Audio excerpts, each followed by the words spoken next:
You're watching BBN Tonight on your official UK sports station, LEX 18.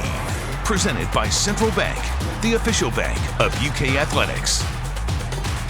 Welcome back to BBN Tonight. Eli Cox is a homegrown talent on Kentucky's offensive line. And our Eli Gain talked exclusively with the Nicholasville native about his hopes for the season.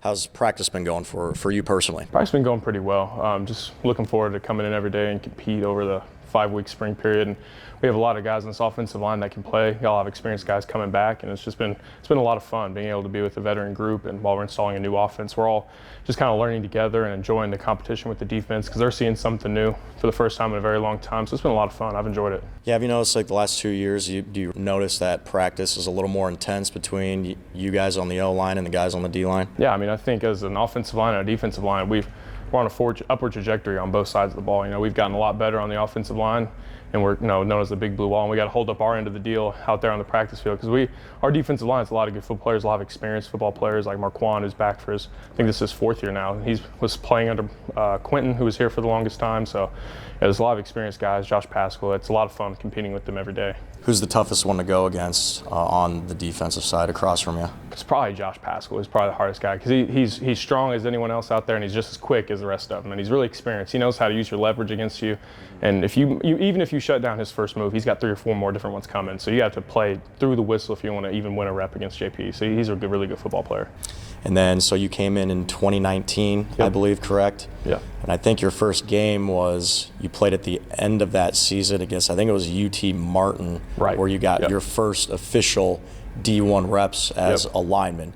Could you take me back to that moment in time when you walked out onto the football field for the first time? I mean, that was like a dream come true because we sat on this side of the stadium. My family season tickets are in this upper deck, and we were on towards the front of the upper deck. So it was almost funny, just kind of like I could picture myself sitting up there watching the guys play, and now to be in that position where I'm on the field playing and taking snaps for Kentucky it was a dream come true for me. And then your second year, you got action in a handful of games last season. Where did you see your biggest step of improvement from that first year to your second year? Probably from the first year to second year was that second spring. So I enrolled early in 2019 and participated in that first spring out of high school. But that second spring is really when it started to click. Like the game started to slow down. Because when you get everything so fast, because you're used to being able to beat anyone across from you in high school, playing at a smaller school especially. I didn't have a whole lot of other D1 guys to go against, but it was a big transition to get used to the speed more than anything. I think the game really started to slow down, and it really helped just being in the weight room and having that experience. And the biggest thing with college football is just the reps, the experience. You can't beat that. So just having those reps under my belt, having a few snaps in a game, and then things like that. Coming into the next spring, I was able to work in the weight room and just have that experience, a little as it was, under my belt. I think that was where my biggest jump was after that first year to second year. And you mentioned too the kind of how the game slowed down for you a little bit, but you're also going against SEC competition too throughout the season, especially last year with the full SEC schedule. How do you think that made you better as a football player? I think it made our whole team better playing against the SEC because, I mean, there's no games off. There's no games where you can kind of relax or whatever. You're going against top-tier talent every single week. Like, every single team in the SEC has got a guy that might go first round or second round at the latest. Everyone's got one of those guys, especially in the SEC, if not multiple.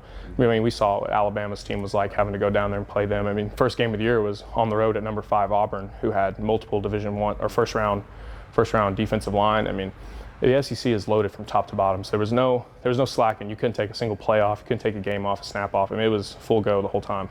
What's that next step that you want to take specifically this year? I want to be more of a contributor for our offense this year.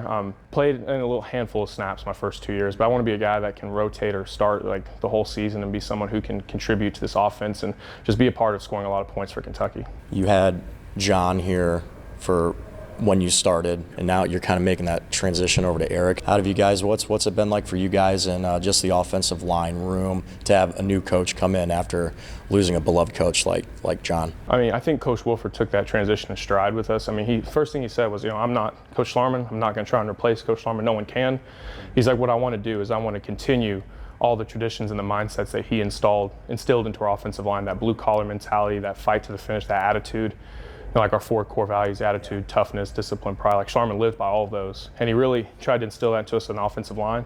And so Coach Wilson' main emphasis has just been to do his best to continue that, and then also add his own things onto it, to where the experience that he has, where he's coached in the NFL and at multiple different universities, and even been a head coach. So he's just trying to morph his experience and his take of things along with Coach Sharman's mentality that he's instilled in us to take us even further.